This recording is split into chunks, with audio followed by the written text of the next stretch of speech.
Our topic, basic diesel genset operations and maintenance. Nilagyan ko na lang ng basic kasi we will be discussing the basic concepts on the diesel genset operations and maintenance. And kasi kung i-detail natin hanggang advanced and sa diesel genset operations and maintenance, baka hindi tayo matatapos. Okay. So, okay. So, ang presentation this afternoon, ito po yung mga points na i-discuss natin. Diesel power generation process, powering the diesel engine, producing electricity, components of a diesel generator. We will all discuss the engine, the alternator, the automatic voltage regulator, the control panel, the ATS, the circuit breaker, and then the diesel engine systems. Kailangan talaga i-discuss natin dahil part to ng diesel engine, and usually electrical engineers, limited yung understanding natin about sa diesel engine. So we will discuss the different systems in diesel engine, which includes the fuel system, cooling system, exhaust and air induction system, lubrication system, the control and protection system. We will also discuss the safety, the operations, maintenance, and some troubleshooting tips. Okay, so medyo mahaba-haba yung pag-uusapan natin, kaya I'm sure busog na kayo at maging handa tayo kasi baka oras na natin ng tulog ngayon. Kaya nasa inyo na yan kung pwede rin matulog kayo habang nakikinig. Okay. So diesel genset operations and maintenance. Sa i-discuss natin ngayon, kailangan ipapaalala ko sa inyo first and foremost na kailangan din nating basahin. We have to read and understand our operations manual ng kanya-kanyang diesel genset. We will be discussing today, this afternoon, some generalities, but yung doon sa pinaka-specifics on your respective generators, kailangan po nating basahin yung ating mga manuals. Kasi nandoon po yung kung paano natin talaga ma-operate. So, here, i-discuss lang natin para mas lalong nating maintindihan. Kung may mga questions kayo, pag-uusapan din natin mamaya. So once again, reminder natin, kailangan nating magbasa ng ating mga manual. Okay? So, diesel power generation process. Though a diesel generator is a single device, tatagalogin na lang natin to para maintindihan natin. Itong diesel generating process, dalawang parts kasi talaga ito. Though it operates as a single device, pero may dalawang components talaga siya. So, mayroon siyang engine, yung diesel engine, at saka yung generator, nakakupol yung generator. So, pag umandar yung ating diesel engine, pag ikot ng kanyang crankshaft, nakakabit po yung generator doon. So, by law of conservation of energy, and then yung mechanical energy, habang umiikot, yung generator, kinu-convert niya yung energy doon into electrical energy using doon sa mga magnets doon sa generator assembly. So, yung kanyan yung law of conservation of energy, from chemical energy, yung diesel natin, naging mechanical, and then yung mechanical, nako-convert siya ng electricity using electromagnet doon sa ating generator. So, yun yung diesel power generation process from diesel fuel to mechanical output and then maging convert naman to siya to electrical. Okay. So, para proper understanding natin, ito mayroon tayong pinapakita na mga parts ng diesel engine. Para mas lalo tayong maging familiar ng ating mga diesel engine. So, sa inyong rightmost sa inyong screen, mayroon diyang radiator. So, yun po yung nagpapalamig sa ating makina. Kasi habang nagfa-fire siya, nagde-develop, may byproduct po siya na heat. At kailangan nating i-maintain yung ating temperature ng engine, kaya mayroon siyang radiator. Meron tayong mga maliliit na diesel engine or diesel generator na air-cooled. So walang radiator yun kasi ang cooling niya ay by air. So, and then fuel pump. So from our day tank, yung diesel fuel ay pinapump po doon papunta sa ating combustion chamber using the fuel pump or injection pump. Okay? So paglabas ng ating combustion chamber, yung byproduct gases lalabas sa exhaust, doon siya sa turbocharger, and then lalabas sa exhaust joint, papunta na yan doon sa ating exhaust, sa ating chimney, and to the atmosphere. Yung turbocharger niyan mag-boost para sa ating compression ratio para doon sa ating combustion chamber. So ang papasok din na hangin dyan ay dadaan sa ating air filter. So yan, may pag-start, tapos AC generator. Tapos para pang start natin dito sa rightmost, merong battery charger para pang starting at saka para doon sa ating protection system, yun ang nagpa-power. So yun yun, may common bed sa ilalim, may battery stand, automatic auto control panel para mag-control sa ating startup, protection, and switching on, switching off, fuel filter, and starter motor. Okay. Alam ko nakikita ninyo yan. So mayroong malalaki na generator. Yung diesel natin, napaka rami na po yung klase niyan. Simula yung sa mga bahay-bahay natin, meron tayong mga, ayan sinabi ko kanina, air-cooled lang siya, maliliit. Pero meron ding malalaki yung nasa mga hotels natin, mga buildings. Doon may mga malaki talaga pang power generation. Yan, tulad yan. Yung mga ginagamit natin sa mga malalaking diesel power plants. So, the principle is the same. Medyo pinalaki lang yan siya. At saka, yung kanyang mga auxiliaries ay dumadami. But still, the principle is the same. From diesel converted to mechanical, mechanical converted to electricity. Yun yung diesel generation process. Okay. Next. So, paano nagpa-power yung diesel engine? So, ulit-ulitin natin to. Marami kasi mga fuel na ginagamit, pero usually sa diesel, sa generation, ginagamit yung diesel kasi yung ability niya to burn at lesser cost, at meron pa tayong mga bunker fuel which is lower kind of diesel na ginagamit natin. So ang proseso niyan, mayroong tangke doon sa kanyang diesel tank, tapos pinapaandar. Ngayon mayroon lang yan siyang key or automatic starter. Or yung automatic natin, minsan kasi doon sa automatic transfer switch, pag nag-shutdown yung ating mains, automatic niya i-trigger yung ating generator, ipapastart niya.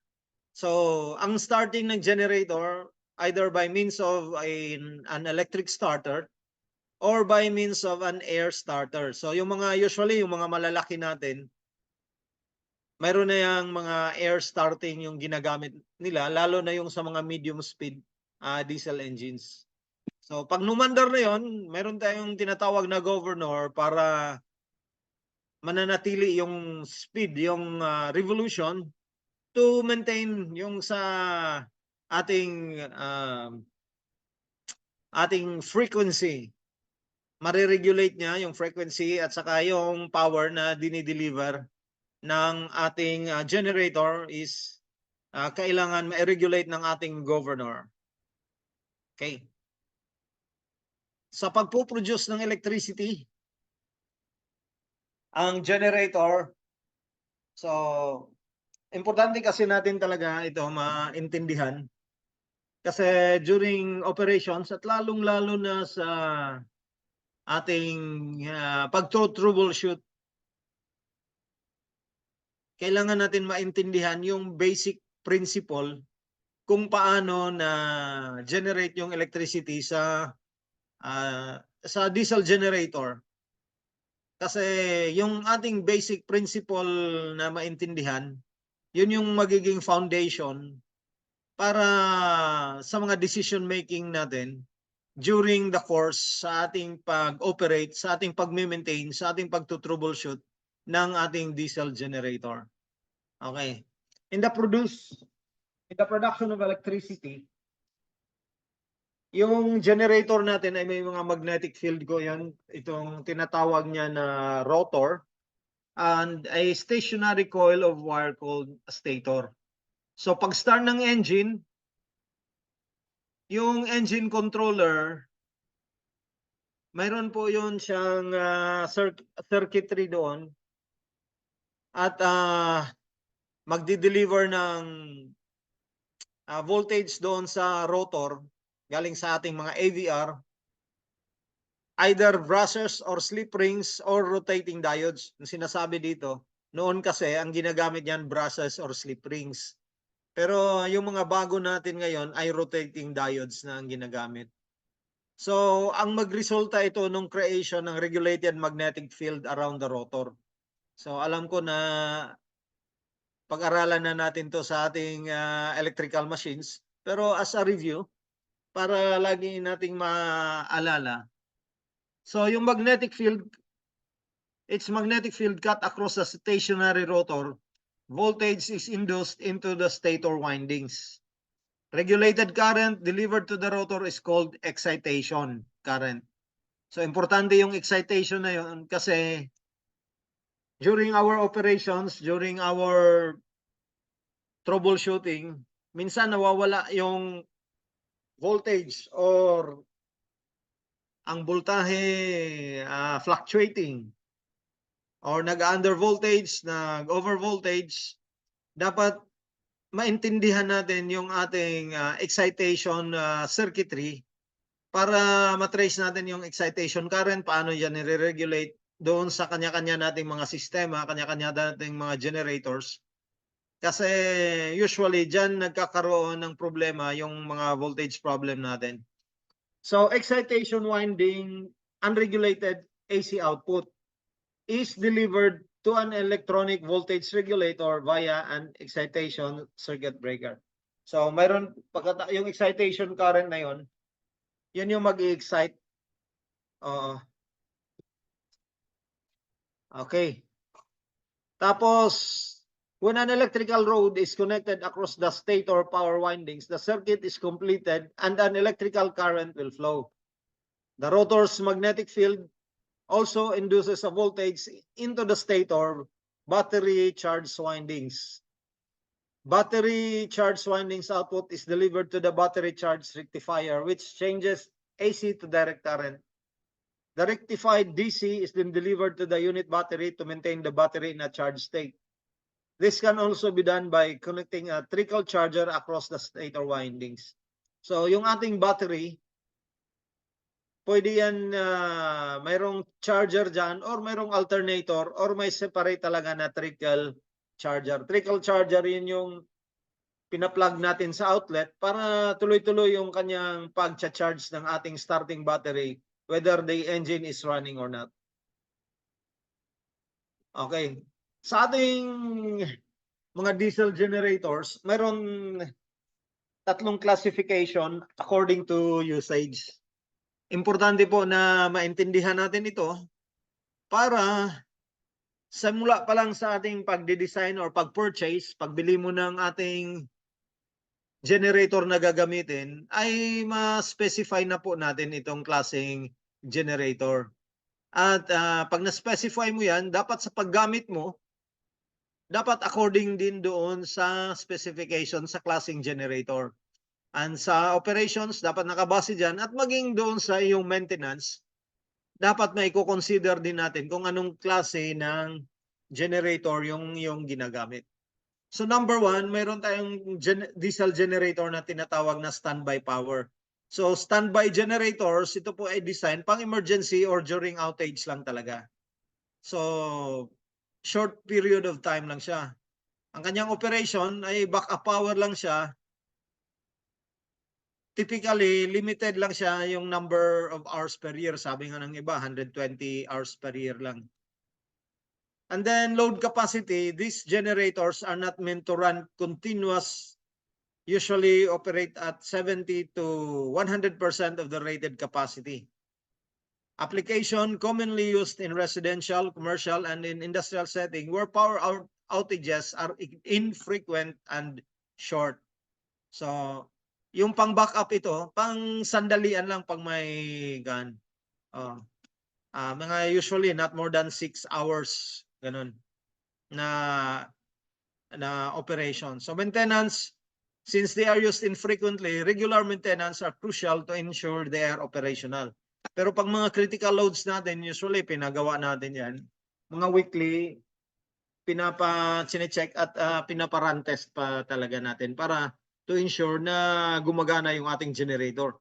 Baka yung standby natin, pag kailangan na natin, hindi na umaandar, kaya kailangan talaga naka-maintain yan. And then, meron din tayong tinatawag na prime power.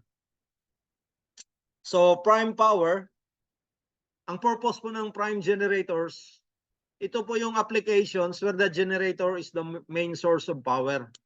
So, yung hindi lang siya pang standby, main source of power po talaga siya. They can run for extended periods providing power on a regular basis but are not designed to run non-stop. So, itong mga klaseng generator na ito, kunyari sa mga isla, ginagamit natin doon, yun ang nag-provide sa 24 hours sa isang isla, or mayroon kang isolated na hotel, yun lang talaga ang source mo. So, dapat prime generator ang gagamitin mo. So, prime generators usually operate at 70 to 80% of the rated capacity and can handle variable loads. So, variable loads, pwede may overload na 110%. Pero doon itong prime na ito, hindi siya designed na magtuloy-tuloy. So applications used in remote locations, construction sites, or any scenario where utility power is unavailable or unreliable. Ang maintenance nito, more frequent siya kumpara doon sa standby. Prime generator. Compared to standby generators due to the longer running hours. Okay. Providing power on a regular basis. Prime power for run stop load capacity prime generator will operate. And then next type is the continuous power. Ito po, yung continuous generators are built for applications where a constant power supply is needed or 24/7. Operation nila, they are designed to run continuously without interruption at a consistent load. So yung mga industrial loads natin, minsan sa mga manufacturing, continuous yung load natin. And usually ginagamit natin dito mga low speed or medium speed yung generators natin para tuloy-tuloy yung kanila kahit nga na wala nang change oil kasi may sarili po itong oil purifier. So mga ganun na klase na generator, tuloy-tuloy yung operations nila at consistent load. So ideal nito para sa mga remote power stations, mga base load power plants, or any facility requiring a constant uninterrupted power supply. And more rigorous itong maintenance is required due to continuous operation. At ito naman, may mga diesel genset na ito na pwedeng nagme-maintenance kahit tumatakbo yung genset nila, kay mga lalo na yung mga auxiliaries nila, may mga redundant ganito application. So at sa kunyari tulad sa kanilang mga oil, hindi na kailangang paparahin para mag-change oil kasi meron siyang sariling mayroon siyang oil purifier. Maganda yung kanyang lubrication system para top up na lang at minomonitor yung kanyang oil quality. Okay. So ito nasabi na natin kanina, components na diesel generator.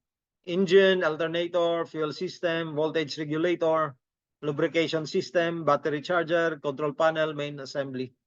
Okay. Ngayon, isa-isahin natin. So, ito yung sample ng diesel engine. Okay, ito po yung source of the input mechanical energy to the generator. Ang size ng engine is directly proportional to the maximum power output of the generator can supply. So generator engines operate on a variety of fuels such as diesel, gasoline, propane, unliquefied or gaseous form, or natural gas. Okay. So ang focus natin ngayon ay diesel kasi yun yung natin. Diesel engine operations. And then alternator. So ito po yung part ng generator that produces the electrical output from the mechanical output ng makina. So ang alternator contains an assembly of stationary moving parts. So makita natin yan dyan. No? Ito yung generator structure diagram. So flywheel, ito nakakonect sa makina. And then mayroon siyang fan. Yung fan na yan,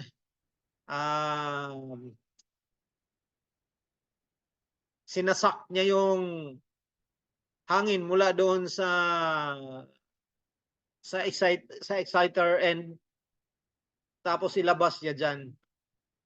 So isang tip natin dyan sa mga ganito, kung nandoon ka sa dusty area, dapat yung doon sa suction mo doon sa may excitation, mayroong mga grills doon, dapat lagyan natin ng filter cloth para hindi magdumi yung ating generator.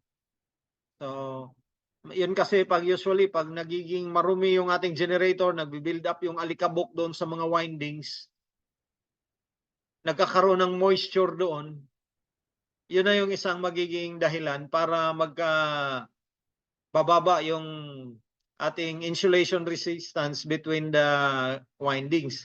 Pag bumababa yung ating insulation resistance between the windings, isa na yung magiging cause na magkakaroon ng short circuit doon sa ating mga windings. So ingatan po natin, lalo na kung nasa dusty area kayo, lagyan nyo ng filter cloth doon sa gun para yung mga alikabok hindi papasok sa ating windings. So balikan natin. So stator, ito yung stationary component na may electrical conductors wound in coils over an iron core. So rotor, ito po yung moving component that produces a rotating magnetic field. The rotor generates a moving magnetic field around the stator which induces a voltage difference between the windings of the stator. This produces the alternating current AC output of the generator. Okay, so yun. Balikan natin yung pag nakat yung flux tapos yung stator may ma-produce na voltage, pupunta na siya doon sa outgoing terminals. At nire-regulate niya yung AVR, nire-regulate niya yung excitation para doon sa exciter. Yung voltage, i-regulate niya para ma-regulate, ma-maintain yung output kung ano man yung desired output, designed output natin sa ating generator. Okay. Automatic AVR. So, parte ng ating generator, meron talaga tayong tinatawag na AVR. So, ito yung automatically maintains a constant voltage level. So, paano po niya ginagawa yon? Mayroon tayong diagram dito. Yan, example ng schematic ng voltage regulator. So, yung voltage regulator, automatic voltage regulator, mayroon po siyang sensing circuit. So, sinisense niya yung voltage doon sa ating output. Mayroon siyang sensing transformer, sensing doon. Pag kung ano yung, kunyari, ang output natin ay designed output natin ay 480 volts. Pag nagiging 400 na lang yon, madidetect yun ng ating gun. Mayroon siyang transformer doon, madidetect yung voltahe niya, ipapasok niya dito sa AVR. Pagdating dito sa mayroon tayong tinatawag na comparator. Kino-compare niya doon yung sensing niya at saka yung output. Pag na-sense ng AVR na mababa yung output doon, mag-increase siya ngayon ng kanyang excitation. So, mag-output siya doon sa i-increasean niya yung yung excitation current para magtaas ng excitation current para magtaas na naman yung voltage. So pag tumaas na yung voltage, pag naging equal na yung voltage output mo doon sa desired na voltage natin, i-maintain niya na yung excitation current doon sa level ng voltage. So yun yung kaya tinatawag natin na automatic voltage regulator. So dapat ang ginagawa ng ating automatic voltage regulator, mini-maintain niya yung na-sense niya at saka yung na dapat maging equal doon sa preset at reference voltage ng ating desired voltage, naging set voltage natin. Yun yung function ng ating automatic voltage regulator. Okay. The control panel. So yung ating mga generators ngayon, lalo na pag medyo malaking generator na sa mga power stations, meron po siyang control panel. Yung mga maliliit na generator natin, doon sa engine mismo, sa likod, banda, nandoon na yung generator control panel. Pero pag mga malalaking setup, yung kailangan na mag-synchronize, medyo malaking mga generator natin, mayroon na siyang sariling control panel. Dito po, kinokontrol yung startup at saka shutdown. Auto start kung pwede natin siyang i-program yung ating mga kasi kasama dito ng ating sa control panel nandito yung ating controllers. So marami na rin yung mga klaseng controller ngayon. So dito rin sa control panel na mo-monitor natin yung output na frequency, voltage, power factor. At meron din dyan sa control panel, minomonitor natin yung ating mga engine parameters, mga oil pressure, temperature, coolant. At yun ang kagandahan sa mga modern natin ngayon, setup, modern controllers. Mayroon na tayong, pwede na natin monitor sa isang setup lang dyan. Nandyan na yung engine parameters. Nandyan na rin yung generator parameters, yung voltage, output, kilowatt output, frequency, power factor. So dyan sa control panel, kasama na dyan yung selector switch, frequency switch. Switch yan pag gusto mo sa phase A, phase B, Ganon. And then engine control switch, manual mo ba, i-auto mode among others. At interface ng iba-ibang generators para, for example, kung gusto mo i-synchronize, pwede mo na mag-synchronize. Dito makikita lahat yan sa control panel. So, and then, yung sinasabi na kanina natin na automatic sa mga sistema, meron din tayong automatic transfer switch. Though hindi na yan gaano part sa generator natin. Pero ito kasing automatic transfer switch, minsan dyan nanggagaling yung control ng pagpapaandar ng ating generator. So, kailangan din natin maintindihan na mayroong mga setup, mga na-program yung ating ATS na siya na as its name implies, no? Diyan na ang ATS ang magko-control kung kailan paandarin, kung kailan mag-i-start yung ating diesel generator. At may mga doon sa ating control panel, nandoon yung ating mga controlling apparatus, yung mga circuit breaker. So, yan automatically, pwede automatic, pwede rin manual. Pero yung tripping niya naka-automatic based sa ating set level at saka timing. Kung ano yung gusto natin, depende sa ating sistema. So, yun yung nandoon sa ating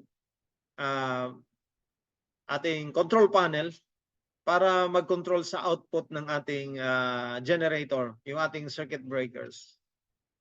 Okay. And napaka-importante na puntahan natin yung basic fuel system. Kailangan talaga nating basic systems ng ating diesel generator. Kasi importante talaga maintindihan natin to. Yung mga systems na ito, kasi pag-ooperate natin, lalo na pag-troubleshoot, kaya dapat malaman natin yung principle behind sa mga system na ito para hindi tayo mahirapan at ma-operate natin ng maayos yung ating mga generators. Okay. So unang tingnan natin sa ating diesel genset ay yung kanyang fuel system. So ang fuel system ay may compose yan una ng day tank na usually day tank ay mayroon siyang laman na pang 7 to 8 hours on average na diesel fuel. So ang common features ng ating fuel system ay yan, may piping siya papunta sa genset. At saka minsan meron din siyang common na pipe galing doon sa pinaka-storage tank. So from our storage tank, i-deliver yan sa day tank. Tapos may ventilation pipe din siya. Overflow from the fuel pump to the drain pipe. Fuel pump and then fuel filter separator. So importante fuel system kasi sa ating pag-ooperate, minsan nga natin na ayaw mag-andar. Yun pala nakasarado yung mga fuel cap. Or umaandar siya tapos sabi natin hindi mo siya maloadan. Or kinakapos or fluctuating yung kanyang speed. Isa pwedeng maging dahilan ay yung ating fuel system. So, either marumi yung fuel or may tubig yung fuel or nakasarado yung fuel. So, importante na masama din ito sa maintenance talaga yung ating fuel system at maintindihan natin kung saan dumadaan yung ating fuel lines. So, i-trace natin kung ano yung mga sistema natin sa ating planta, sa ating generator. Saan ba dumadaan yung ating fuel? From delivery, papuntang papuntang storage tank. From storage tank, papuntang day tank. Saan ba yan dumadaan? Ano ba yung mga valves na ino-open dyan? ano ba yung mga filters dyan? Mga primary filters, mga Y filters, kasi baka wala nang, nagtaka tayo, bakit wala nang lumalabas na fuel doon sa papunta sa genset natin?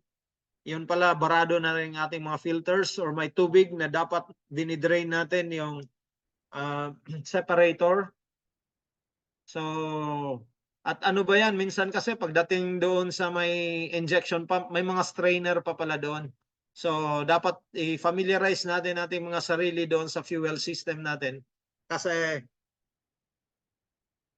maapektuhan po yung ating output, yung quality ng ating output, yung ating frequency, yung ating voltage. Maapektuhan po yun. Kung may problema ang ating fuel system, kaya dapat intindihin natin ano yung familiarize natin sarili natin, kasi ano mangyari dito sa fuel system may malaking epekto doon sa ating electrical power quality, yung ating frequency, yung ating voltage, or yung load capability, yung capacity ng makina mo. Malaking impact po yung ating fuel system. Okay. So, next is the cooling system.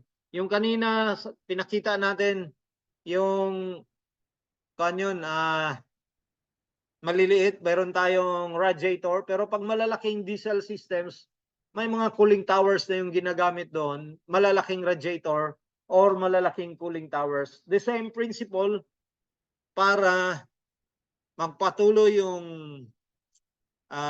operations natin habang umiinit, kailangan nating palamigin yung ating makina.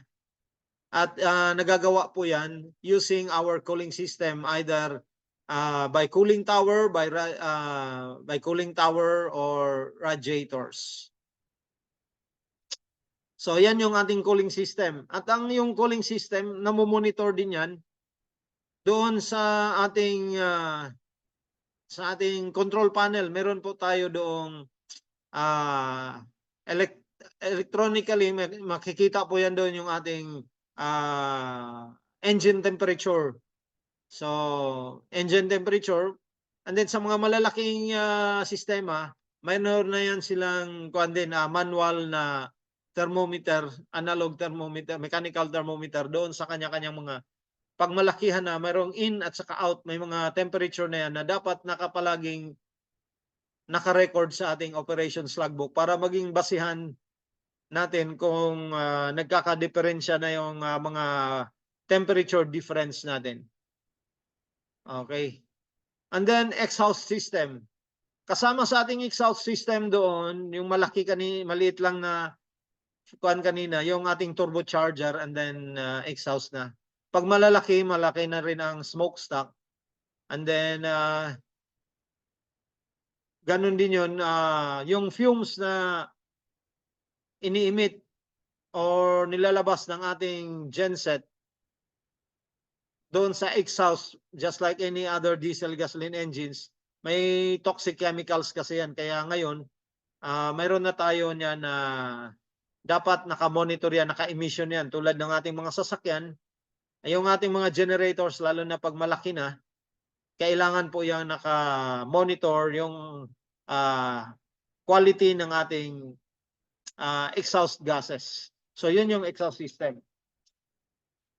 And then next, isa sa pinaka-importanteng sistema ng ating diesel generator ay yung tinatawag na lubrication system. Okay, parang sinasabi nila ito yung dugo ng ating diesel genset. So, yung lubrication system ng generator ay comprised of moving parts in its engines. Kasi yung generator diesel genset natin, kailangan ng lubrication yan to ensure durability and smooth operation for a long period of time. So, naintindihan natin yan na kailangan talaga ng lubrication.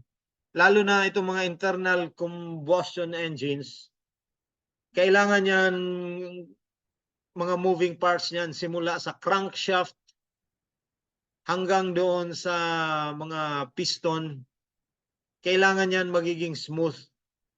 Kasi kung kulang yung lubrication dyan, magbibuild up yung friction, magbibuild up yung init, sasabog po yung ating mga makina niyan.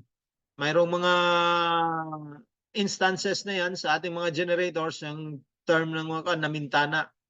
Namintana, ang piston namintana lumabas sa gilid ng ng engine block. So pagkulang ng lubrication. So i-trace natin kasi yung lubrication, namomonitor dito ang ating lubrication by the oil pressure. So oil pressure, meron either along the passages, meron namomonitor dyan yung ating oil pressure. And then meron din yung mga oil sensor na para yung ating oil pressure ma-monitor doon sa control panel. So i-trace natin para mas maintindihan natin paano ba yung flow niyan. So mula sa oil pump, mayroon po tayo diyan sa oil sump, ang ating oil ay naka-store po yan diyan sa oil sump. Pag umaandar na, yung pump ay gumagana, i-deliver niya yung oil doon sa oil gallery. From doon sa oil gallery, meron niyang mga oil passages. So, i-distribute yung oil nandyan sa oil gallery, mayroong papuntang crankshaft. So, doon sa main bearing, main crankshaft journals, doon dadaloy para yung main bearing, mga crankshaft bearings natin ay malubricate siya. From there, pupunta po siya sa connecting rod. Mayroon din yung connecting rod natin, may mga butas po din yun para magdi-deliver din siya hanggang doon sa piston pin. And then, mayroon din yan dyan mga cooling jets. Kasi yung lubrication system natin, hindi lang to lubricate yung function niya. Nagko-cool din siya ng ating mga Kaya minomonitor natin din dyan yung oil pressure at saka oil temperature. So, isang function din ng ating lubrication oil ay pinapalamig niya yung ating piston at saka doon pati yung cylinder. Mayroon po yung mga cooling jets na ini-sprayhan niya doon yung ating piston habang umaandar para pag init ng piston, napapalamig po siya ng oil. So, yung from oil gallery, pupunta sa ating crankshaft, pupunta doon sa camshaft para naman mag-lubricate ng ating camshaft. Hanggang doon sa overhead, doon sa pinakataas, mayroon din yung ating mga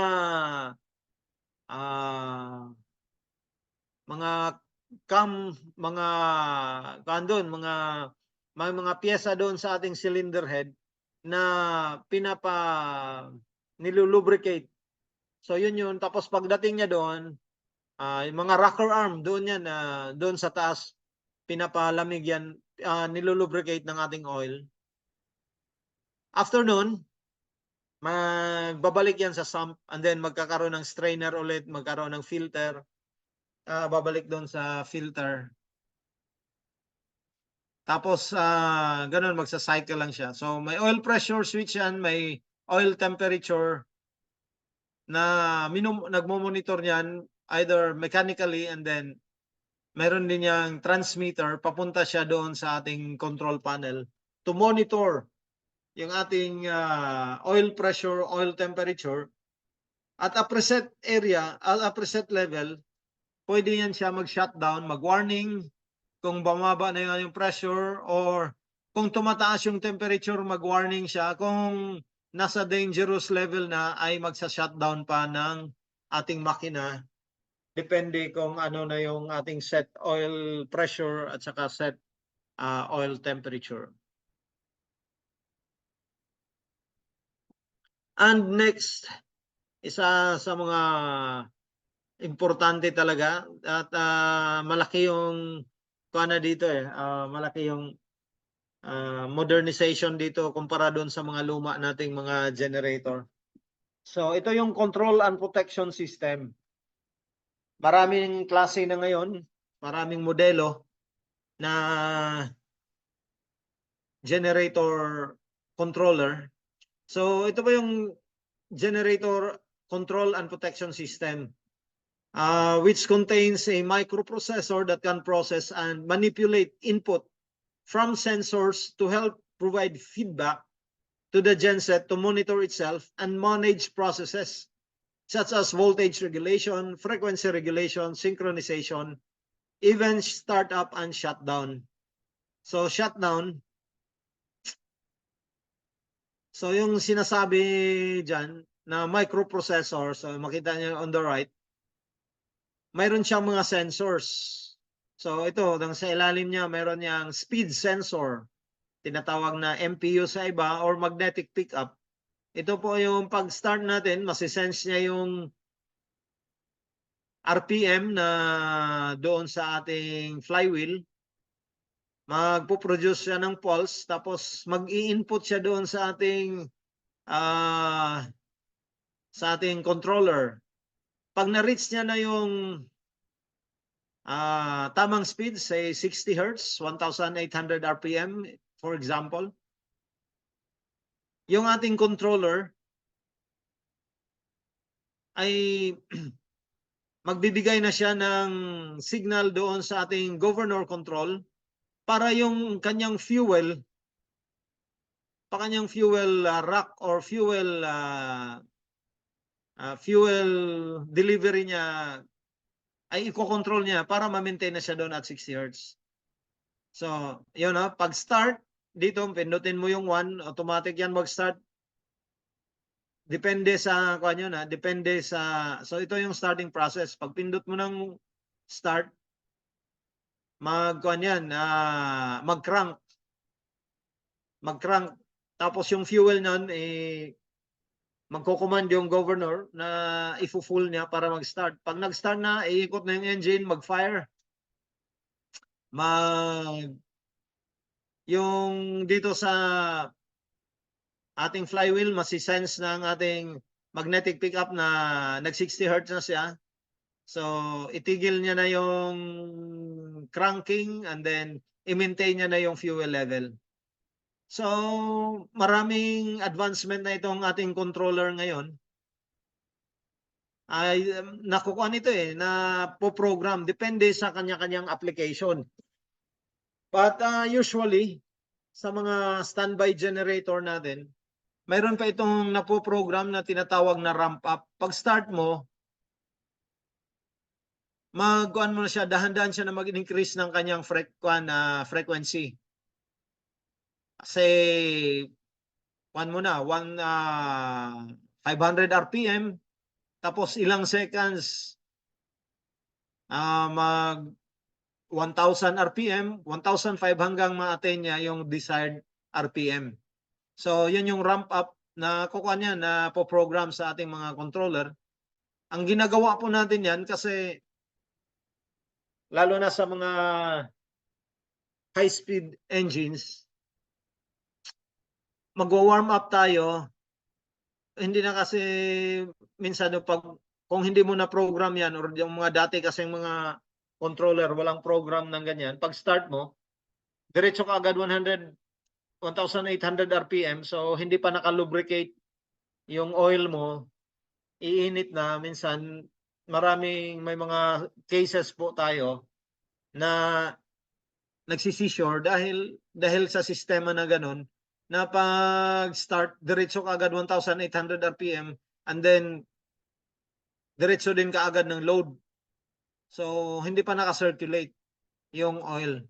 So, yun yung sa ating control system niyan. So, yung ating control system, control and protection system, tapos kanyan, start up, shutdown, pag nasisense siya, tulad ng sinabi ko kanina, na nasisense siya na high temperature sa ating engine, magwa-warning siya or magsa-shutdown siya pag hindi na correct yung high temperature na yon. Or yung sa electrical side naman, kung bumababa yung frequency niya, mayroon niyang din, nasi-sense po niya. So, pwede niyang patayin, mag-indicate siya na under frequency or under voltage, depende sa ating gun. So, yun yung control and protection system natin. Na pag yung ating set parameters ay na-violate, so pwede siya mag-warning or shutdown to protect the generator. Kaya napakaganda po yung ating mga bagong kuan ngayon. Kasi noon, mga manual lang tayo, pakiramdaman lang. Pero ngayon, nasiset yan hanggang sa pag-synchronize natin. Yung ating, may mga models na walang synchronization capability na mga control and protection. Pero yung mga matataas na model or models na designed para doon sa generators to synchronize, so, pwede mo nang gagawin dyan automatically or manually. So, maganda yun. Doon sa synchronization, set mo lang siya sa auto. Siya na ang magsisense mismo ng voltage doon sa kabila at saka frequency sa kabila. At saka kung may difference, mag-a-adjust siya para makasisynchronize siya. Pag nakasynchronize siya, siya na rin ang mag-switch on ng breaker. So, at nasiset na rin natin yung mga bagong kuan ngayon kung gaano siya yung pag-ramp up niya ng loading, kung paano, ilang minutes ba, ilang seconds ba bago mag-absorb siya ng ilang level na load. At saka kung may fault man sa labas, hindi lang sa within your engine, kung may fault man doon sa labas, mga overcurrent or biglang pagbaba ng pag-decay ng ating frequency or ng voltage, maisiset na rin natin mga control panel para maisiset natin kung kailan siya magbitaw, kailan siya mag-maintain. So, napakaganda na po ng ating control and protection systems ngayon. Hindi na gaano matrabaho para sa ating mga operators. Okay. So tulad ng sinabi ko kanina, yung ating system, yan po yung mga kinokontrol niya. Para ma-familiarize lang nung iba, kasi yung iba alam na siguro, pero yung iba kasi mayroon pang hindi pa gaanong alam kung paano nasi-sense doon. So ito po yung mga sensor natin. So yun po yung pressure sensor at saka oil ng ating oil at saka mga temperature sensor ng ating oil at saka yung sa ating overcurrent, so current transformer po yung nagsisense niya na nakikita yan doon sa ating mga nandyan sa ating mga terminal box. And then yung mga under voltage nakikita, ang nagsisense naman yan, may mga instrument transformers tayo dyan, mga sensing voltage transformers. So, yan, paano yung kung ano man mga nasi-sense dyan sa ating mga sensors. Meron pa yung mga iba, yung hindi na doon sa kita kanina natin, yung mga speed sensors naman yun. At saka meron pang mga heating yan, kung umiinit.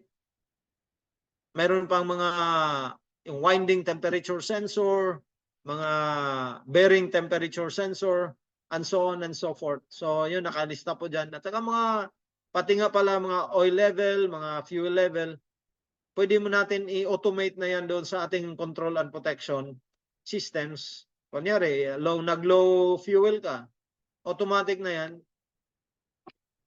Pwede natin i-configure doon na magbibigay na ng command para mag-refuel. Or,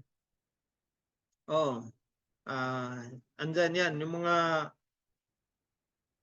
overspeed, underspeed, nasi-sense yan dyan, para mag-indicate ka agad yan, para magawan ng operator ng corrective measure pag mayroong alarm doon sa ating control and protection module. Okay. So napakarami na tayong mga controllers ngayon, no? Yun yung ito yung example. Deep sea yung nakalagay dito, pero marami po 'yun marami na tayong mga klaseng controllers ngayon. Yan yung harap niya. Mayroong mga basic, meron ding mga mataas na yung hanggang synchronization. So yan sa likod niya. So pag-aralan niyo lang yung manuals niya. So kung mayroong, for example, ito hindi to capable of synchronization itong nasa likod kasi wala siyang mains terminal para so pang lang ito, pang single operation. So yan. So again, basahin natin yung ating mga manual para maintindihan natin yung mga input diyan. And then okay. So napakaganda yung ngayon. Mga controllers natin ngayon. So personal protective equipment sa ating pag-operate, sa ating kailangan nating may PPE, hard hat, protective glasses, gloves. Okay. Do not wear loose clothing or jewelry that can snag or control on controls or other parts of the engines. So, huwag loose clothing. So, marami na mga cases niya na baka mahigop ka sa ang tawag nito, sa radiator fan. Sa ating operations and maintenance safety, so lalo mga generators natin pag medyo tumatagal na at ang ating mga mekaniko minsan magagaling na, hindi na ibabalik yung mga protective guards, covers. Pero tandaan natin, lalo na sa mga moving parts, radiators, or maging sa ating mga generator terminals, dapat yung cover, ibalik talaga na yung ating mga protective guards. Never put maintenance fluids into glass containers. Glass containers can break. Use all cleaning solutions with care. Report all necessary repairs. So may mga safety tips tayo dyan na maingatan. Dapat isa dyan yung cleanliness. Kasi baka nagkalat na yung mga langis. Ikaw din, ma-slide ka doon, makamauntog ka pa. At kung malinis, lalo na yung sa ilalim ng ating generator, malalaman natin kung mayroong leak. At iwas slide na rin. Okay. Kaya dapat wag nating tipirin yung ating mga basahan doon sa ating At hindi lang doon punas, kailangan nating i-eliminate talaga yung source ng leak. Baka kailangan lang higpitan lang mga flanges doon. Higpitan na natin, hindi lang tayo magsige punas ng mga leak or sahod na lang. Kunting higpit lang pala kailangan noon, mare-repair na. So, ganun. And then, OM safety. Unless other instructions are provided, perform the maintenance under the following conditions. Kung kailangan, dapat i-stop talaga yung engine at hindi siya pwedeng i-start, lalo na kaya nga meron tayong tinatawag na lockout, tagout. Kasi lalo na minsan hindi visible yung gumagawa, nag-turnover kayo ng yung kapartner, magpapa-under na siya, hindi mo na turnover na meron palang nagtrabaho doon, nandoon na lang pa rin yung susi, pinapa-under niya na ngayon, ayun pala may nagtrabaho doon, disgrasya ang inabot. Kaya kailangan mag-lockout, tag-out. Disconnect the batteries when the maintenance is performed or when the electrical system is serviced. Disconnect the battery ground leads. Tape the leads in order to help prevent sparks. Okay. So tanggalin natin yung battery leads. At iwasan natin, maraming kuwan yan na nilalagay yung mga tools natin, mga doon sa battery, pinapatong. Nung nagalaw, nag-short yung battery, di apoy-apoy, nag-spark parang doon. Spark. Do not attempt any repairs that are not understood. use the proper tools, replace any equipment that is damaged or repair the equipment. So pag hindi natin naintindihan, pwede naman magtanong. Okay? Pwede magtanong doon sa boss natin or kung sino man pwede natin para masigurado lang natin kasi mahirap mag-attempt ng repair na hindi na understood. Either, kasi kung hindi mo naintindihan yung pag-repair mo, either mag-cost yan na okay lang kung matsambahan pero mahirap eh. Pero hindi talaga okay yung hindi mo maintindihan na i-repair mo. Kasi ang unang maging resulta niyan, magdagdag ka ng cost. And then, baka makadisgrasya ka pa, hindi pa rin nare-repair, nadidisgrasya, nadagdagan pa yung sira. So, dapat intindihin natin, magtanong kung pwede naman magtanong sa mga kaibigan natin. Dito sa IIE, marami tayong matatanungan. Or mga boss natin, mga supervisor, pwede tayo magtanong. Use the proper tools. Okay? So, ganun. Use the proper tools. Sa ating diesel operations, meron tayong mga proper tools yan. Kung mag-repair ka ng breakers, kung kailangan mo mag-ground, kailangan mga grounding tools. Or pag sa mga diesel generators natin, kasama yung sinabi dyan, disconnect the batteries when maintenance is performed. Pati yung mga breakers talaga dapat i-disconnect breakers or disconnect switches. I-isolate natin pag gumagamit tayo. And then use proper lockout, tagout para hindi ma-accidental startup yung ating ginagawa na genset. Iwas disgrasya. Okay, ito po yung sample ng operations. Sa operations naman natin, kailangan nating i-check. Mag-perform tayo ng check prior to starting the generator set. Okay. Number one, visual inspection should take only a few minutes and can prevent costly repairs and accidents. For a maximum generator set life, visually inspect the generator set before starting. Look for side items such as loose fastenings, fixings, worn belts, or loose connections. Repair as necessary. Yan, i-check natin yung mga, kasi ang mga moving parts dyan, lalo na yung belts na sinasabi, na-check naman natin yung belts. Pwede naman natin kung naka-cover yan, para hindi ka na magtanggal-tanggal, kuha ka na lang ng pangsundot para ma-check mo kung tama ba yung tension. Kasi minsan, baka maluwang na or yung adjuster bearing, yung adjuster mo kumapos na pala or worn na yung belts. At yung cover mo, minsan lumuluwag yung mga fixing bolts kaya dapat higpitan lang. The fan and exhaust guards must be at the correct positions and securely fixed. Repair damaged loose guards or renew missing guards.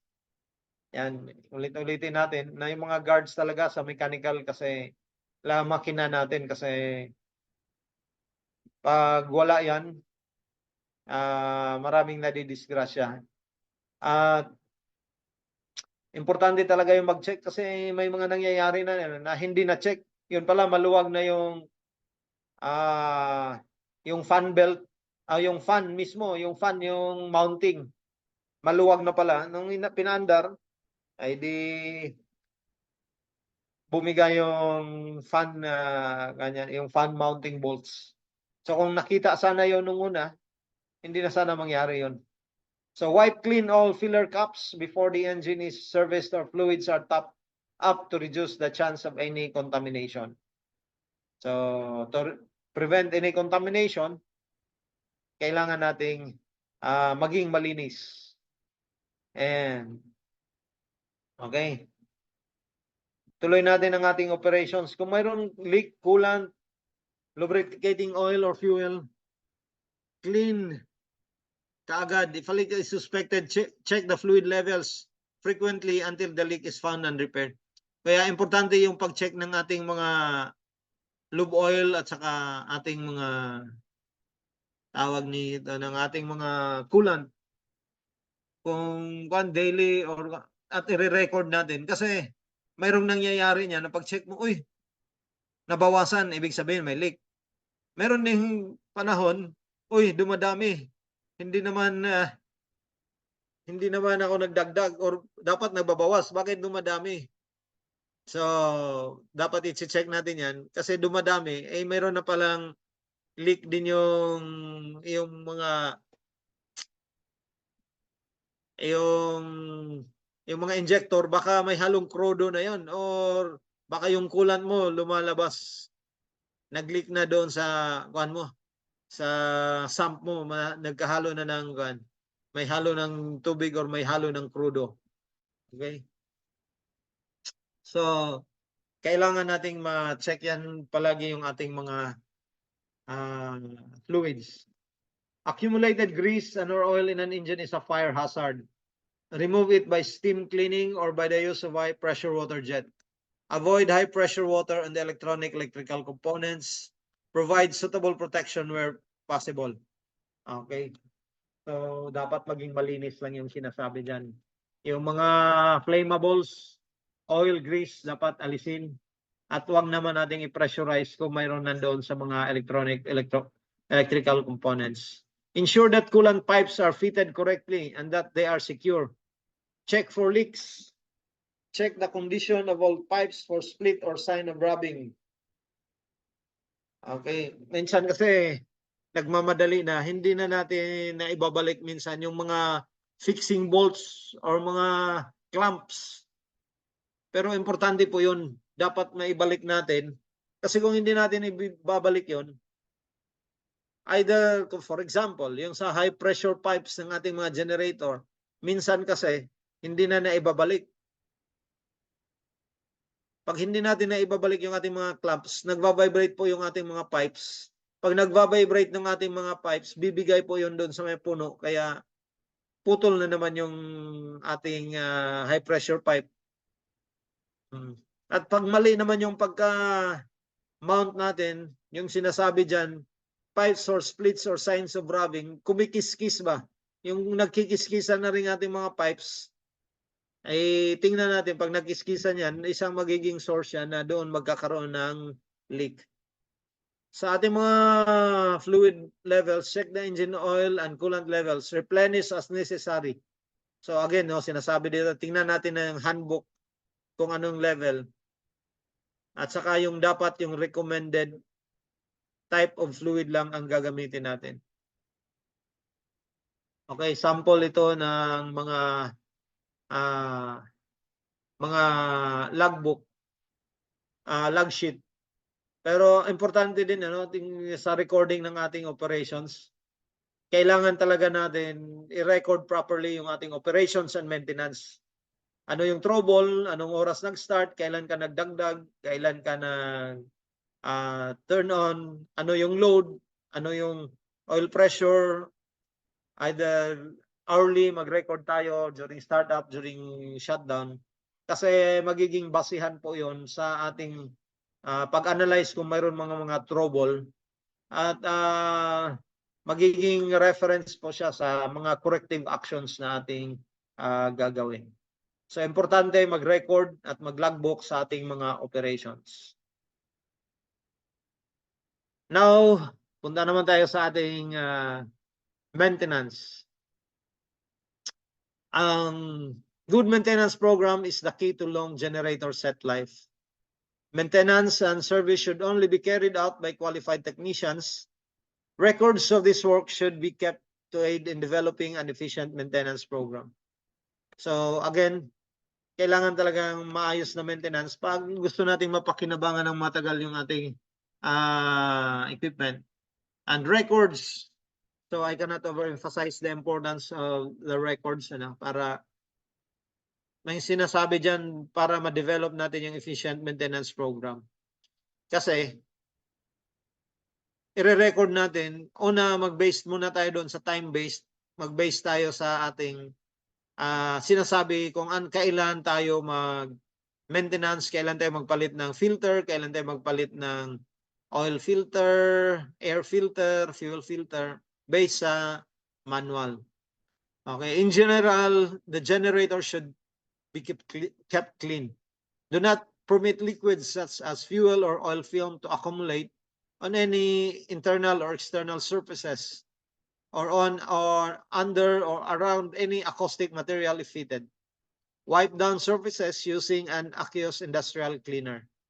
Do not use flammable solvents for cleaning purposes.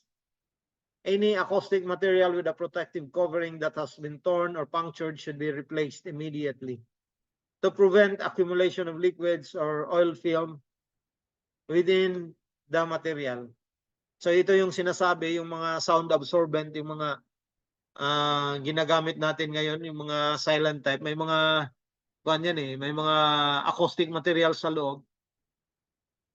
So kung ganyan, dapat palitan natin. Wag nating hayaan mapuno ng nag-absorb na yun ng mga flammable liquids. So refer to a qualified generator set technician for details of required preventive maintenance. So ito yung sample, So yung sample based, again, be sure to check yung inyong manual kung ano yung naka-specify doon sa inyong kung paano i-conduct yung daily, weekly, monthly, semi-annually na maintenance ng ating genset. So, hindi na natin isa-isahin yan. Makikita po natin yan sa inyong manual. So, yan. Inspection, check oil level, mga ganun lang naman yun. Oil cleaner, hanggang pang monthly, pang 6 months. Pero magbavary yan depende sa usage mo. At saka depende sa environment. Malaki din yung factor kung ano yung environment na pagbasehan mo sa iyong service time, sa inyong maintenance program. Malaki din yung factor yung environment. Yung kanina, sinabi natin yun yung time-based. Based doon sa, usually, based ito sa ating manual. Kung ano yung sinasabi ng manufacturer, yun yung sinusunod, time-based. Pero meron tayong tinatawag din reliability-centered maintenance.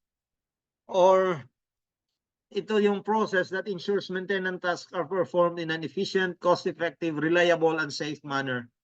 Maintenance tasks may be preventive, predictive, or involving non-destructive inspections in order to identify or monitor flaws.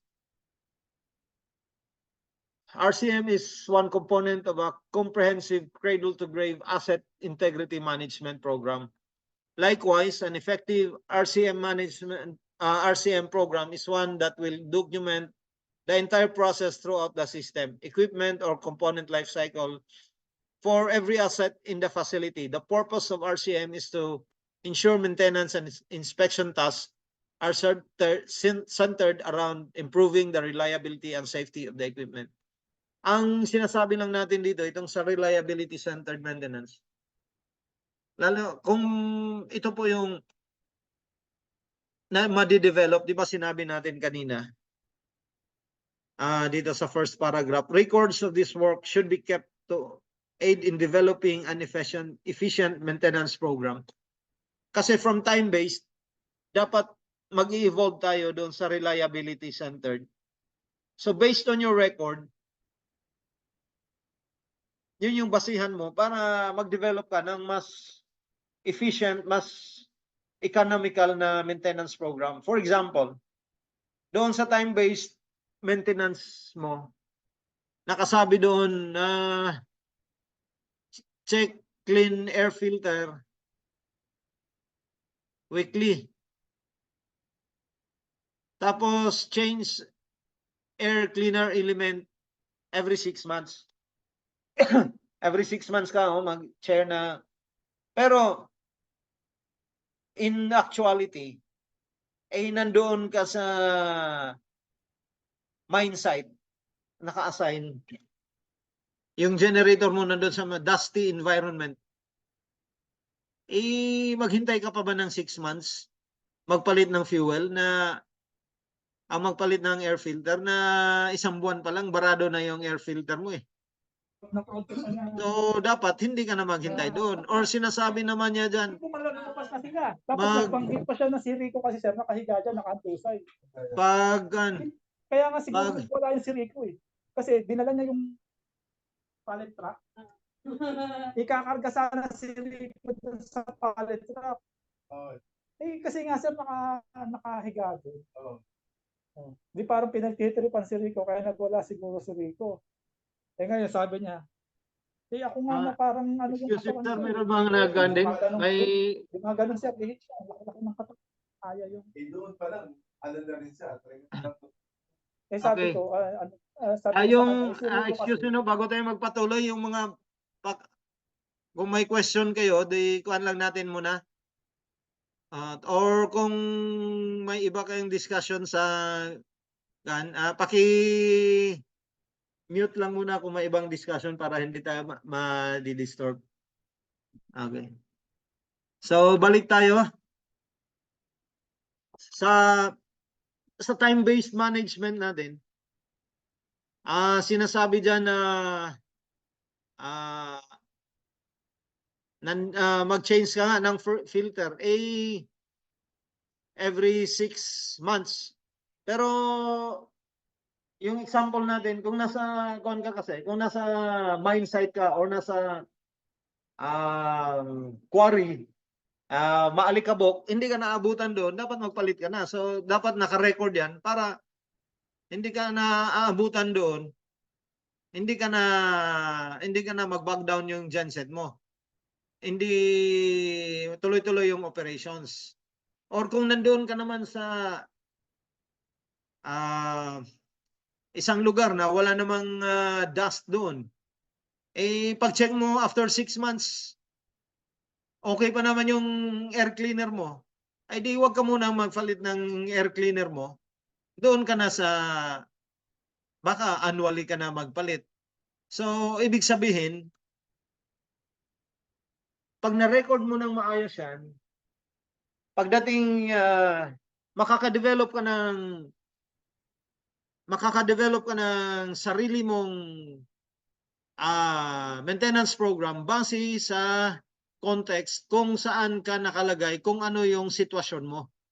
So, yun po yung ibig sabihin ng reliability-centered maintenance natin.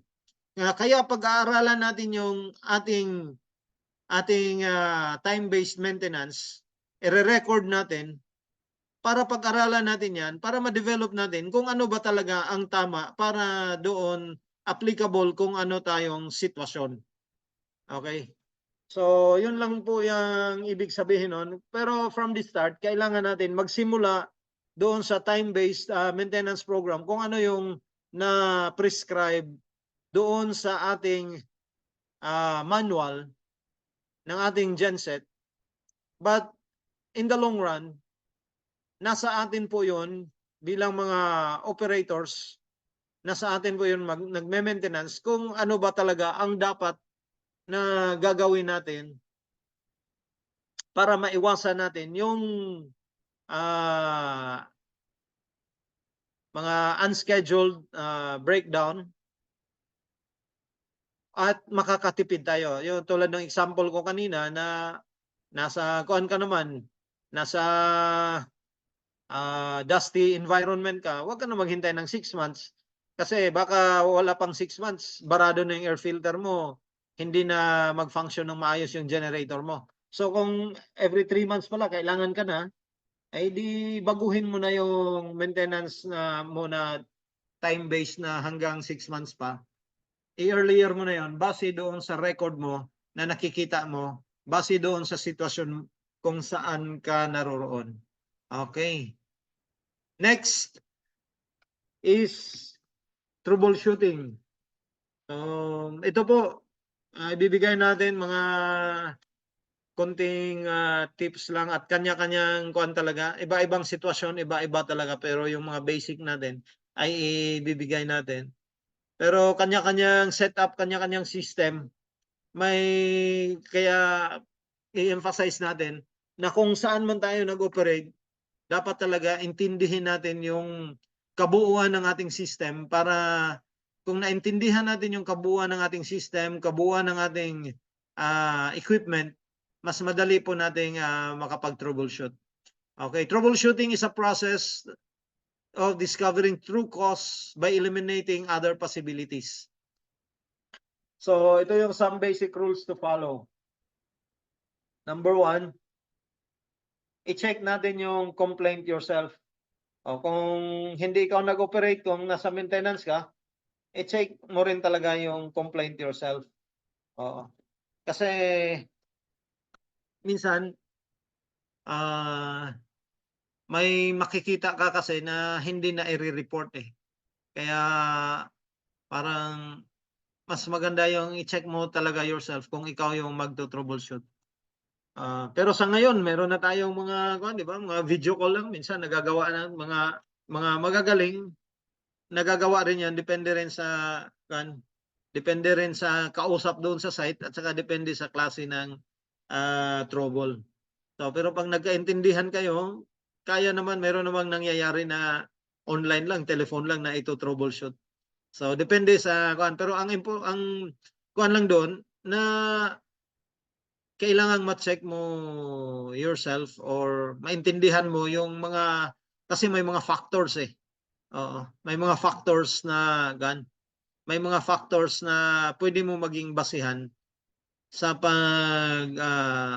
pag-troubleshoot na hindi nasasabi sa iyo kung mga sabi-sabi lang. So minsan kailangan mo i-check yourself at saka may consider mga ibang factors surrounding doon sa pangyayari na yun kung para ma-trace mo kung Okay, don't make an assumption. So mahirap mag-assume. I-verify natin. And rule number 3, consider all the possibilities. Okay. So, don't guess. At sa atin naman kasi, may mag-guess. At kaya nga, meron naman tayong mga equipment. So, may mga tester tayo. So, hindi na kailangan huwag nating i-guess. Sukatin natin kung pwedeng masukat. And be patient. Minsan kasi talaga hindi makuha sa isang pasada. So, di balikan natin. Yung habang nagto-troubleshoot tayo. So, just be patient. Okay. May mga examples tayo dito na mga problema. May mga possible mga possible steps para ma-check natin. Okay. Isang common problem ng ating generator ay engine fail to start. So, after receiving the genset at stop position, so gawin natin to, pag ayaw mag-start, ito yung mga unang i-check diyan. So, check the battery voltage, check the fuel solenoid, check the starting motor. So, i-start natin ulit. Kung may voltage naman, lalo na doon sa terminal, pag on natin, sa terminal ng starter, tapos ayaw mag-crank, baka. So, ang malamang niyan, yung starting motor, found out that starting motor does not work. So, ang gagawin dyan, i-repair natin yung starting motor. So, again dyan, yung starting system naman niya, dapat matrace din natin. So, from switch, ano yung mga relays iti-trigger niya, ano yung mga starting relay, hanggang doon sa Chine-check yan yun, mayroon din sinasabi dyan na check solenoid. Kasi minsan, nag-i-start naman. Ito yung mga factors na ika natin. Nagka-crank naman, umiikot naman yung makina. Pero bakit hindi mag-fire? Bakit hindi mag-start? Yun pala, yung fuel solenoid, nag-stack up pala. May nangyari na sa atin dyan, nung nakaraang linggo lang. Di pinapuntahan natin. Yun pala, binuksan yung solenoid, tinulak-tulak. Nung pinastart ulit, nag-start na. Yun pala, nag-stack up lang yung solenoid dahil ganun talaga yung mga mechanical parts, mga parts minsan may mga nag-i-stack up. So, yun either battery voltage, baka sila battery or solenoid or starting motor. Or minsan yan, may mga starting relay na hindi na nag-go-on. So, yung sinasabi natin kanina, i-check natin kasi depende kasi na pag engine fail to start, parang vague. Pero makikita mo dyan, ay ano ba, pag turn on mo sa run ng engine, nagre-redondo ba? Kung hindi nagre-redondo, di hanggang doon ka lang sa starter niyan. Pero nagre-redondo siya, hindi nag-fire. So hanggang doon ka na sa fuel.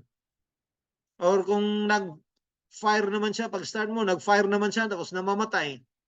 So doon natin ma-analyze pag kung ano yung mga factors, ano yung hanggang saan yung kung ano yung mga factors na gano'n na mga kumbaga symptoms doon sa problema. Okay. Another sample problem, fuel supply hampered and engine fails to start, sabi natin. So ang gagawin natin dyan, i-stop position, i-check natin yung fuel pump, water separator, ito naman yung fuel line naman yung diferensya. Nagfa-fire siya tapos namamatay. Ganon. So, pwede yung nangyari dyan either doon sa fuel supply natin. So, fuel supply, fuel filter, mga nangyayari minsan dyan yung ating papunta sa injection pump or may mga strainer pala doon at barado na. Or hindi nakapag-perform ng pag-drain, mayroon na palang tubig doon. So, i-check natin yung fuel line. Ang dito sa example natin, found diesel fuel filter is blocked due to contamination. It may happen due to water that can enter the fuel tanks or the wrong fuel is put in your diesel fuel tank at the filling time. So, nagpa-fire siya, namamatay, hindi na mag-start. Pag-check mo doon, contaminated pala yung fuel. Okay. So, palitan ng fuel filter and also change lubid filter if part of the scheduled service. At pag ito kasi, pag fuel ang nagka-diferensya, depende kung gaano na kalala. Kung sige pa yung pinaandar, baka yung contaminated fuel mo hanggang nandoon na sa injector. Kaya baka maglinis ka pa ng injector or yung fuel line mo doon. Kung mayroong tubig na pumapasok or kung gaano kalala man yan, magtagal na, baka kailangan mo nang ipakalibrate din yung fuel injection pump. So, may iba ko naman din, matagal lang pag itong contaminated fuel, kailangan mo talagang i-drain, i-bleed ng husto yung fuel system para makapaandar ka ulit ng maayos. Problem number 3. Genset suddenly shut down. Okay. Biglang namatay lang eh. So, yun, ang activities na gagawin dyan, i-check natin yung controller alarm. Sa lahat pala na kung magpa-problema, isa palang dapat natin huwag kalimutan, i-check yung mga indications doon sa controller. Kasi doon sa controller na mababasa din natin yung mga leads doon kung ano ba yung nangyari sa ating engine. So, kung matagal na siyang tumatakbo, i-check yung controller kung ano ba yung baka ano ba yung doon. Ano ba yung indication yon? Maka exhaust ba o oil pressure, oil temperature, i-check din radiator, check fuel level. At pag na-observe mo dyan, kung nakikita mong exhaust temperature deviation slow and after minutes running high temperature alarms break out due to dirty radiator. Makikita mo yan doon sa kasi ma-analyze mo yun doon sa controller kung ano yung alarm niya. Kaya high engine temperature. Bakit ganun? May load ka na, tapos nag-high engine temperature. Marami ding nangyayari sa atin dyan, na lalo na pag buwan ng May, marami yung kulisap. May ilaw doon sa radiator o sa engine room. Yung kulisap doon, nahihigop ng radiator fan. Ay, ng radiator fan, bumara ngayon doon sa radiator. So, nung bumara sa radiator, hindi na mapalamig ngayon yung ng radiator yung ating coolant. Kaya tumataas yung engine temperature. Kaya, yun, nag high engine temperature ka. So, ang doon, linisan yung servicean yung radiator.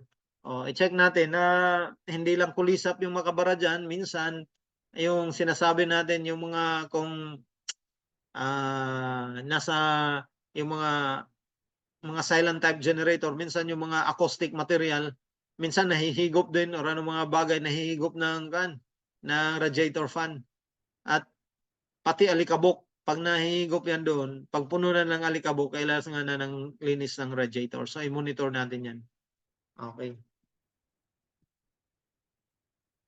Problem number 4.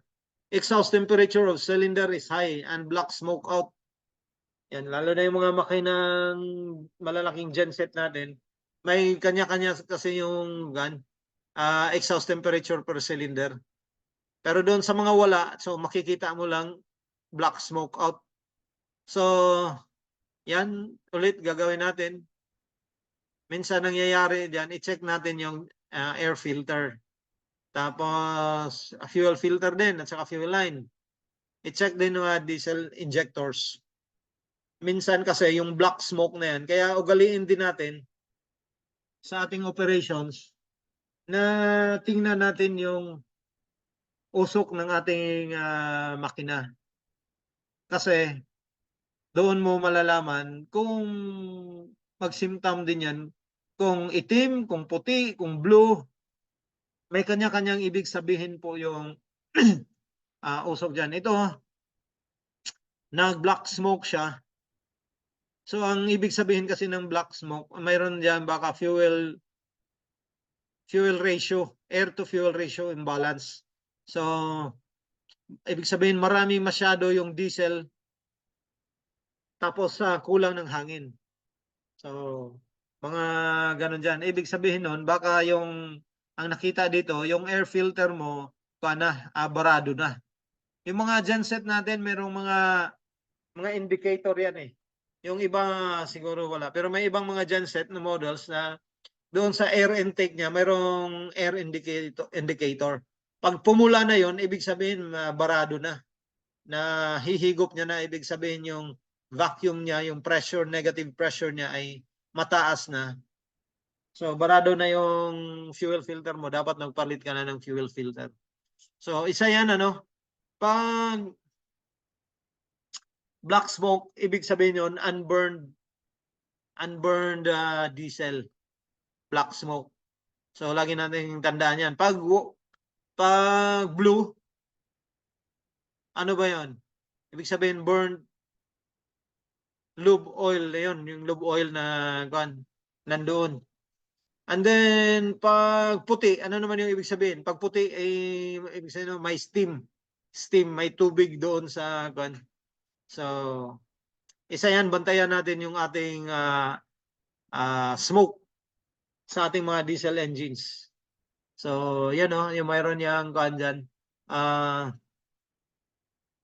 Ito po yung exhaust system na na babantayan natin yung isang indication dyan, yung kung ano yung smoke. Okay. Sample problem number 5. Both auto and manual start fail. So, again, activities gagawin mo, check fuel pump, check battery connection, check starting motor, check controller. Yun pala, kahit anong command ng ating controller, yung starting motor natin ay faulty. Or baka damage yung controller. Or fuel pump, anong tawag niya? Barado yung fuel pump. Kaya kahit auto or manual start. So, sinabi dito, either bypass system for starting via a wire or replace controller. Wag nating sanayan yung bypass, Pero minsan kasi pag nandoon ka sa isla, kailangan mong magpaandar. hindi pa darating yung replacement mo, kailangan mong gagawa ng paraan. Pero as much as possible, iwasan natin yung bypass. Pero kung naintindihan mo naman, na-weigh mo yung risk at saka yung kailangan, pwede namang gagawin, pero kailangan natin, kailangan natin may replacement na ready, lalo na mga controllers. Dapat mayroon tayong spare. Okay. Next, sample problem number 6, last na lang. Both auto and manual start fail. So check battery cable, battery voltage, water level, starting motor. Minsan pala, ang nakita mo, yung battery pala loose connection na. Or maluwag yung battery terminals. Yun lang pala, battery terminal lang. Kulang lang ng higpit. Okay. Or sira na talaga yung battery mo, wala na kan. Ang dito sa sample na ito ay dead battery na. Kaya kailangan ng pagpalitan ng bago. Okay. So, maraming salamat. Relax lang kung may trouble and read the manual. And thank you. That is the end of my presentation. Maraming salamat doon sa mga hindi pa nakatulog at nakikinig hanggang sa matapos tayo. Thank you very much.